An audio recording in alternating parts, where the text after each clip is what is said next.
Hey, ¿cómo vas? Hoy te daremos una introducción hacia la neuroimagen junto al colega Calex Cedeño. Empezaremos reconociendo las estructuras.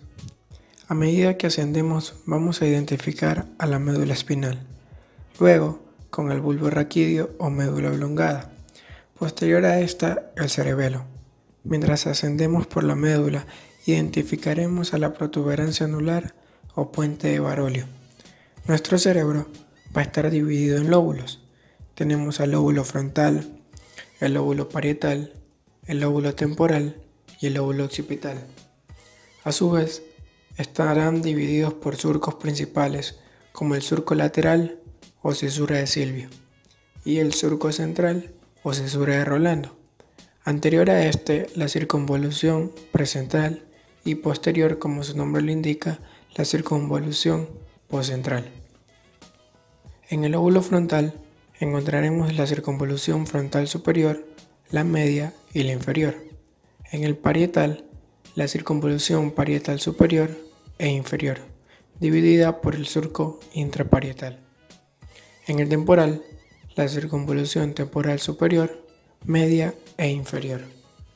Y en el occipital, la circunvolución occipital superior, la media y la inferior. Podemos observar una vista medial. Tenemos al tallo encefálico conformado por la médula oblongada, el puente de Barolio y el mesencéfalo. Posterior al puente el cerebelo. Entre estos dos encontramos el cuarto ventrículo. Volvemos a identificar los lóbulos. Tenemos el occipital, el lóbulo frontal y el lóbulo parietal. Entre estos el surco central o cisura de Rolando, nuevamente delimitando a la circunvolución precentral de la poscentral. En el mesencéfalo encontramos el acueducto del mesencéfalo o acueducto cerebral o acueducto de Silvio, que comunica al tercer ventrículo con el cuarto.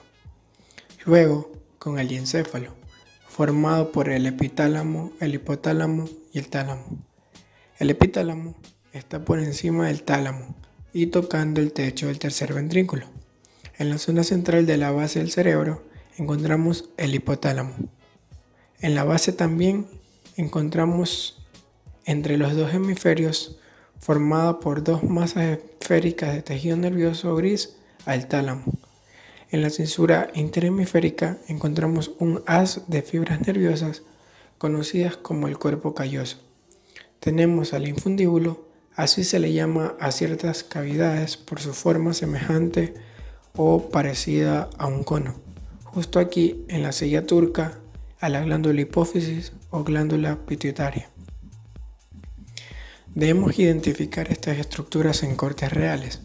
Para eso tenemos los siguientes cortes de gran importancia en el estudio físico y tomográfico. Tenemos el corte de Charcot.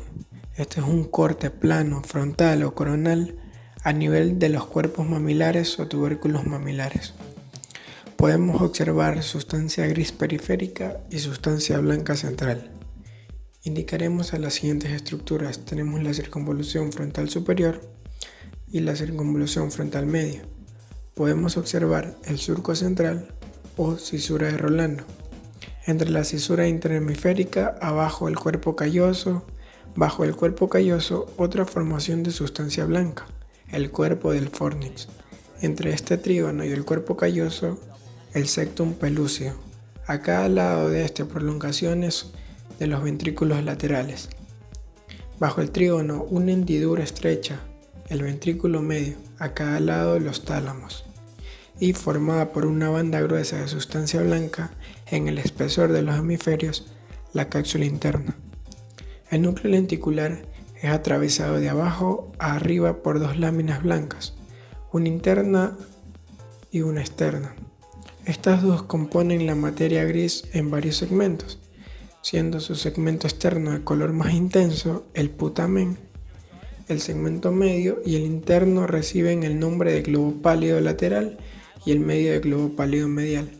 También el surco del cíngulo y a su vez la circunvolución del cíngulo. Ahora podemos observar un corte horizontal de Flechsig Este es un corte horizontal por arriba de la cisura lateral. Nos ubicamos, tenemos el polo frontal y el polo occipital. Las estructuras que podemos observar en este corte al descender del polo frontal, encontramos a la rodilla del cuerpo calloso, también claramente el asta frontal del ventrículo lateral, a un lado de este el brazo anterior de la cápsula interna, más abajo del asta la cabeza del núcleo caudado y nuevamente observamos la cápsula externa y el putamen, la rodilla de la cápsula interna, el claustro y ahora el brazo posterior de la cápsula interna. Identificamos el tálamo, claramente notamos al plexo coroideo. También en este corte observamos la porción retrolenticular de la cápsula interna, así como la cola del núcleo caudado. También, como teníamos un asta frontal del ventrículo lateral, acá podemos observar el asta occipital del ventrículo lateral, entre este el atrio ventricular y el rodete del cuerpo calloso. Continuaremos con Caleb. Hola, saludos chicos, mi nombre es Caleb Cedeño y voy a procederles a dar el tema sobre hematomas, su clasificación, su correcta interpretación y descripción en la tomografía cerebral en pacientes con traumatismo craneoencefálico, ¿no? Los pacientes de traumatismo craneoencefálico, cuando tienen la lesión, tanto sea por fractura de hundimiento, contusión, conmoción, puede ser por cizallamiento, todos ellos pueden producir hemorragias. Y las hemorragias se pueden ver hiperdensas cuando la sangre es reciente, esto se conoce como con una coloración blanca, calcificaciones o simplemente puede ser el hueso. Puede ser hipodensa, se va a observar negro y puede ser edema perilesional, líquido denso o sangre en fase crónica, ¿no? Y el lisodenso es lo que nosotros conocemos como una pequeña comparación entre el color del parénquima cerebral con el color de la lesión. Que cuando a veces la lesión no es tan acentuada en su coloración, tanto blanco o negro, simplemente la comparamos con el parénquima y vemos qué tan claro es el color o qué tan oscuro es el color, y eso le podemos catalogar como isodenso.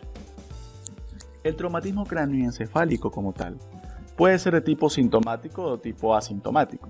Cuando es sintomático, nosotros procedemos a hacer una tomografía cerebral y tenemos que aprender a describirla correctamente. Eso es lo que les voy a explicar en este video. Cuando es asintomático, nosotros procedemos nomás a hacer una RX de cráneo para verificar que todo esté bien y nada más. Pero si ya comienza a tener síntomas o a presentar deficiencia o focalidad neurológica, nosotros hacemos una tomografía cerebral para descartar, ¿no? Entonces, cuando ya tenemos una tomografía cerebral en un paciente sintomático, ¿qué procedemos a tener en cuenta? Nosotros tenemos que saber que debajo del cráneo existen las meninges, y las meninges tienen la dura madre. La dura madre en este caso tiene una zona por encima de ella que es llena de sangre arterial llamada región epidural, y por debajo que se conoce como región subdural. Asimismo, el aracnoides por encima tiene una región llamada epiaracnoidea y por debajo tiene una región llamada subaracnoidea, que es relativamente la que se va a llenar de líquido cuando tenemos las famosas hemorragias subaracnoides, ¿ya? Y por último, la pia madre, que es la que está plegada al cerebro. Esta pia madre recorre toda la adyacencia, toda la región parenquimatosa, y ¿qué hace? La reviste, ¿sí? Entonces, por lo general, los hematomas se sitúan en estas regiones de aquí, tanto en la región subaracnoidea, epidural y subdural, ¿no? Entonces, su clasificación se la hace en base a su localización, que puede ser intracerebrales, llamadas también parenquimatosas, las subaracnoideas, que son muy graves, que se encuentran por debajo de la capa aracnoidea, las subdurales y las epidurales, que son también muy frecuentes en pacientes con traumatismo craneoencefálico, y las hemorragias de tipo intraventricular, que pueden ser incluso secundarias a una subaracnoidea. Estas intratumorales no las vamos a mencionar, pero podemos tener tumores que son sangrantes y calcificantes, eso ya es otro tema. Según su estadio, nosotros las vamos a clasificar en hiperagudas, agudas, subagudas precoces, subagudas tardías y crónicas. Esas son las clasificaciones. Pero para hacerlo más sencillo, aquí he puesto los tipos de estado, ¿no? Cuando tenemos un estado hiperagudo es cuando la lesión es menos de 12 horas y a veces es imperceptible ante la tomografía. Cuando es agudo, es entre 1 a 3 días. Ya podemos observar sangre blanca, por llamarlo así, para entenderlo mejor, o hiperdensa. Cuando es subagudo temprano, la catalogamos a la lesión que tiene entre 3 a 7 días. Y cuando es subagudo tardío, cuando tiene más de 7 días. Sencillo, cuando es crónico, más de 14 días, es una lesión hipodensa. Y nosotros decimos, hipodenso, posiblemente tenga más de 14 días de la sangre en ese sector.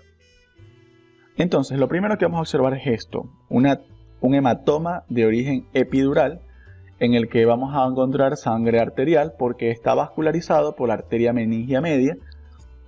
Entre la tabla ósea y la dura madre se encuentra la lesión. La estructura es de forma biconvexa. Cuando es hiperdenso, nosotros vamos a encontrar que la hiperdensidad nos orienta a que la lesión es reciente. La isodensidad en que ya lleva varios días, y cuando hablamos de hipodensidad es cuando ya ha pasado más de 14 días, ¿no? Y lo podemos ver blanco, gris o negro. Entonces, ¿cómo es la correcta descripción de una imagen? Miren, primero decimos nosotros, estamos ante una tomografía cerebral o una tomografía de cerebro. Primero describimos el tipo de examen. Segundo, describimos qué observamos. Lo principal, vemos en la descripción una región hiperdensa. Entonces nosotros lo primero que decimos, listo, yo observo en esta imagen una región hiperdensa. Después vamos a la forma. Es de forma biconvexa. Y después procedemos a mencionar la ubicación en la región temporooccipital del lado izquierdo. Más o menos, para las personas que no hayan quizás escuchado nunca los términos de tomografía, nosotros hablamos de tomografía en base a sus lados, contrariamente al nuestro. Entonces, es como que esta tomografía la estuviéramos viendo de abajo hacia arriba. Por ende, lo que para nosotros es derecho, en la imagen es izquierdo. En otras palabras más sencillas. En otras palabras, para que podamos entenderlo, todo lo que para nosotros sea izquierdo será derecho y lo derecho será izquierdo. Entonces, la tomografía cerebral se la describe de esta manera: hiperdensidad biconvexa en la región temporooccipital izquierda. Es importante describir el término región, ¿ya? Cuando la zona hiperdensa o la hemorragia se encuentra dentro del cerebro, ya no se dice región, se dice lóbulo directamente, ¿ya? O en la zona, por llamarlo así. Ahora, después de que mencionamos lo principal, que son estas tres partes, vamos a mencionar todo lo secundario. ¿Qué más vemos? Vemos desplazamiento de línea media, eso lo describimos. Vemos estructuras que se colapsan, como los ventrículos. ¿Sí ven? Los ventrículos laterales del lado izquierdo va a estar colapsado. Entonces, eso lo mencionamos dentro de la descripción. Y por último, nuestra impresión diagnóstica, ponemos, posiblemente sea un hematoma epidural agudo temporooccipital izquierdo. Cumplimos con nuestro relato o descripción de una tomografía correctamente. Entonces, aquí por ejemplo podemos observar un tipo de hematoma epidural con desplazamiento de línea media y colapso ventricular en la región parietal, ¿no? Cuando nosotros ya vemos que no existe la cisura, por llamarlo así, de Silvio en estas zonas que deberían estar aquí, ya no existe la cisura ni la región insular, por llamarlo así, ya no estamos en la región temporal, ya todo es parietal, ¿no? Eso es un dato muy importante para que podamos describirla. Los hematomas epidurales, por lo general, cuando se dan en fosa anterior, van a producir esquimosis periorbitaria, van a producir epistasis o rinoleucorrea. Cuando se dan en fosa media y posterior, la esquimosis a veces trata de retardarse un poco, ¿no? Entre 24 a 48 horas. Puede haber otorragia o puede haber otolicorrea, o sea, líquido cefalorraquídeo por el oído, ¿no? Entonces, avancemos. Dentro de esta tomografía cerebral podemos ver dos hematomas epidurales que vemos una región hipodensa, oscura, ¿sí ven? De tipo biconvexa. ¿Dónde se encuentra esta? o la localización en la región frontoparietal. ¿Sí ven? Y también en la región parietoccipital. Hay dos hematomas en este caso, con colapso ventricular del lado izquierdo y leve desviación de la línea media. Ahora, dentro de los hematomas subdurales, nosotros tenemos que pueden ser de origen venoso. Hay sangre, en este caso, que se encuentra entre la aracnoides y la dura madre. Y la forma, esto es importante, subdural con S de semiluna. Entonces, ¿cómo lo describimos? Observamos una lesión hipodensa o hiperdensa, la que ustedes observen en el momento, pero lo más importante, que tiene forma de semiluna. Esa es la característica y nos indica que la lesión es subdural. Sencillo, y es sangre venosa, que provoca desplazamiento en línea media y todo lo que ustedes ya conocen, ¿no? Entonces, ¿cuál es la diferencia en general cuando hablamos de complicaciones en el hematoma subdural versus el epidural? El epidural, que ya vimos hace un momento, por lo general, dentro de la clínica va a haber conmoción cerebral, intervalo lúcido, herniación uncal pueden presentar estos pacientes con un coma de rápida evolución. En cambio, este que está aquí, que es el subdural, va a tener una clínica de herniación uncal mucho más progresiva. O sea, el uncus se hernia, ¿ya? También nosotros podemos describir que al momento de la lesión los pacientes están mucho más somnolientos y comatosos. En términos generales, el epidural es rápido, entramos en coma rápido. En cambio, en el subdural, el paciente primero presenta una somnolencia hasta que llega al estado de estupor y el coma, ¿no? Podemos aquí observar una tomografía cerebral donde encontramos zonas hipodensas de forma semilunar en el lado derecho y en el lado izquierdo, y es la única razón por la cual la línea media se mantiene estática y no hay desplazamiento de la misma, ¿no?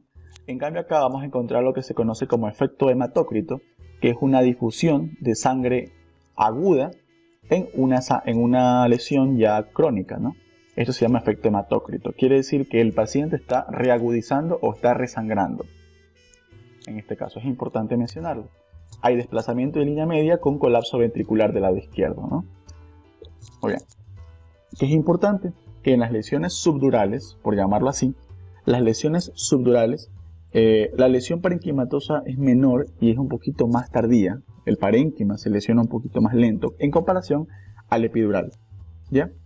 Eso es importante. Los dos tratamientos se los hacen, o sea, tanto en el epidural como en el subdural, por una craniotomía descompresiva o craniotomía de urgencia. Y la mortalidad, tanto en el subdural el tratamiento va a disminuir la mortalidad en un 50%. En cambio, en el epidural es mejor, porque la disminuye casi en un 70%. Quiere decir que apenas el 15 al 30% de los pacientes con epidural fallecen. En cambio, en el subdural, a pesar de que su progresión es mucho más lenta, el 50% de los pacientes mueren. En la tomografía cerebral, cuando vayamos a ver un paciente con hematoma parenquimatoso, nosotros vamos a proceder a ver una lesión de origen lobular o lobulado, que puede ser rodeado por edema, el cual vamos a ver de forma hipodensa. Va a haber efecto de masa y las causas de parenquimatoso o de hematoma parenquimatoso puede ser traumatismo craneoencefálico, hipertensión arterial, puede ser tumoraciones o pueden ser malformaciones vasculares. También los pacientes que tienen lipohialinosis de los pequeños vasos o la angioplastía mieloidea, que son unas rupturas a nivel de los aneurismas de Charcot en los vasos perforantes y dan pequeñas hemorragias también, como infartos lacunares, entre otros, ¿no? Entonces, ¿cómo describimos nosotros un hematoma parenquimatoso? Primero, tomografía cerebral y vamos a observar una zona hiperdensa, en este caso, ¿no? De forma redondeada, bilobulada, del lado izquierdo con hipodensidad en la región periférica a la lesión. Esto se conoce como edema perilesional, ¿no? Que provoca desplazamiento, entre otras cosas. En cambio aquí, esto puede ser hemorragia, como también puede ser una pequeña calcificación de ganglios basales, lo cual es normal a veces, ¿ya? Entonces podemos diferenciar, ¿no? Esto puede producir desplazamiento de línea media y por lo general, miren, hay edema generalizado en el cerebro porque el edema, ¿qué hace? Borra los surcos. Y el diagnóstico en este caso sería un hematoma parenquimatoso, agudo parietal izquierdo, ¿no? Describimos parietal izquierdo y no decimos en la región, porque ya hablamos precisamente del lóbulo en el que se encuentra la lesión. Aquí podemos ver un hematoma parenquimatoso en ubicación temporal, ¿no? De aspecto hiperdenso. Muy bien. Vamos a hablar un poco sobre hemorragias subaracnoides. Las hemorragias subaracnoides son clínicamente importantes de tratar. Y su etiología, aunque no lo crean, son mucho más comunes de lo que pensamos. Por ejemplo, los traumatismos craneoencefálicos son la principal causa de hemorragias subaracnoides. También una de las causas más frecuentes son los aneurismas cerebrales. Y es importante saber qué tipo de pacientes tienen predilección por los aneurismas. Los pacientes que tienen predilección por los aneurismas son pacientes que tienen, por ejemplo, poliquistosis renal, displasia fibromuscular y coartación de la aorta. Nosotros tenemos que hacerle un chequeo, una angiotomografía o una angiografía para poder observar los aneurismas, ¿no? Cuando estos se rompen pueden producir hemorragia subaracnoidea y clínicamente va a haber cefalea, centinela por supuesto, parálisis progresiva del pares craneal. Por ejemplo, ¿qué par craneal se puede paralizar? El más cercano al polígono de Willis, como por ejemplo el tercer par craneal, ¿no? Los pacientes que tienen defectos del campo visual puede ser uno de los síntomas. ¿Y qué más? Los pacientes pueden presentar, cuando se rompe el aneurisma, una cefalea súbita. Esto entra dentro de los criterios, obvio. Nosotros vimos en neurología que habían criterios de alarma de cefalea. Esos criterios de alarma de cefalea, dentro de ellos está la cefalea súbita, o sea, intensa, que de la nada aparece con el esfuerzo.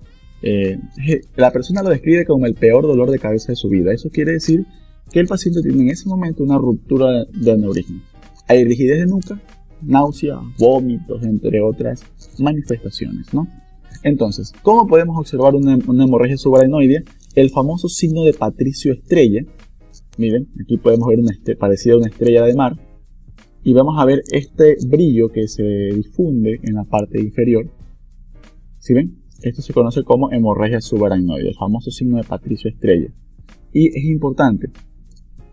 Importante porque en estos pacientes se hiperdensa, por llamarlo así, las arterias, ¿sí? Hiperdensidad de la arteria cerebral media, se pigmenta en ciertos casos. Hay veces que no. Parecido a los pacientes con infarto isquémico cerebral, los pacientes con ACV temprano, que no presentan nada en la tomografía cerebral, quizás el primer signo precoz de ACV es la hiperdensidad de la arteria cerebral media. Muy bien, aquí podemos ver cómo las cisternas, las cisternas se pueden llenar de sangre, los ventrículos se pueden llenar de sangre, porque la complicación de la hemorragia subaracnoidea es la hemorragia intraventricular. Cuando nosotros tenemos hemorragia subaracnoidea y tenemos hemorragia ventricular a su vez, estamos diciendo que ese paciente es un paciente con escala de Fletcher tipo 4, que quiere decir que es grave. Entonces, estos pacientes nos pueden entrar en coma. Y hay sangre a nivel de los surcos, podemos ver sangre en los surcos. Aquí podemos ver sangre a nivel de los ventrículos laterales, sangre. Y esta es una derivación de una válvula ventricular. Y aquí podemos ver sangre a nivel del ventrículo cuarto o del cuarto ventrículo. Hay un edema generalizado en este paciente. Y aquí se ha acentuado la hemorragia subaracnoidea con un leve colapso del ventrículo, en este caso derecho, ¿no? Por último, o casi por último, faltan creo que unos temas más, vamos a hablar un poco sobre el hematoma subgalial. El hematoma subgalial, en tomografía cerebral nosotros vamos a observar un engrosamiento, ¿sí ven? Todo lo que es subgalial es una lesión o hemorragia que se da por fuera de los tejidos. Vamos a encontrar un engrosamiento o una hiperdensidad en los tejidos blandos. Así se describe correctamente un hematoma subgalial y que se presenta, por supuesto, en estructuras extracraneales de origen parietal, de origen frontal o de cualquier región donde se produzca la lesión. Y lo describimos como hematoma subgalial, ¿no? Ahora, esto es un tema importantísimo porque nosotros vamos a ver mucho paciente con edema cerebral, tanto pacientes que tienen tumores cerebrales, tanto pacientes que tienen infartos cerebrales, tanto pacientes que tienen hematomas, pueden llegar a hacernos edema cerebral. ¿Cuáles son las características de un edema cerebral? La vasodilatación, la hipodensidad difusa, esto es importantísimo, la hipodensidad difusa del todo el TAC o de todo el cerebro, de toda la tomografía cerebral. La mala diferenciación entre sustancia gris y sustancia blanca nos dicen que el paciente tiene edema cerebral. El colapso ventricular, el borramiento de los surcos y de las fisuras cerebrales, ya no vemos los surcos, y la compresión cisternal. Entonces, esta es una imagen perfecta para describir que el paciente tiene edema generalizado o edema cerebral difuso. Así se llama, edema cerebral difuso. No vemos surcos, no vemos estructuras porque está lleno de líquido y edema. ¿Ya? Ahora, ¿qué otra cosa debemos mencionar? Las fracturas. Nosotros hacemos una ERX o hacemos una tomografía con ventana ósea. La tomografía con ventana ósea es el examen estándar que se debería mandar en un paciente con traumatismo craneoencefálico. ¿Y cómo se lo describe? Sencillo, simplemente decimos que el paciente tiene alteración en la continuidad de la región ósea, en la zona o en la región parietal, occipital, temporal, donde esté la fractura. Estas fracturas pueden ser simples, pueden ser fracturas de hundimiento asociados a cuerpo extraño o presencia de neumocéfalo. Vamos a hablar un poco sobre el neumocéfalo. El neumocéfalo simplemente es aire a nivel de las estructuras intracraneales y se observa una hipodensidad, obvio porque dijimos que el aire se observa hipodenso, y describimos rápidamente la región, ¿ya? Importante, esto nos permitirá a nosotros clasificar y diagnosticar correctamente un hematoma y poder saber si el paciente es agudo, crónico, subagudo o en qué lugar se encuentra el hematoma. Espero les sirva, espero les guste y que nos podamos encontrar quizás en una futura oportunidad. Cuídense mucho y gracias.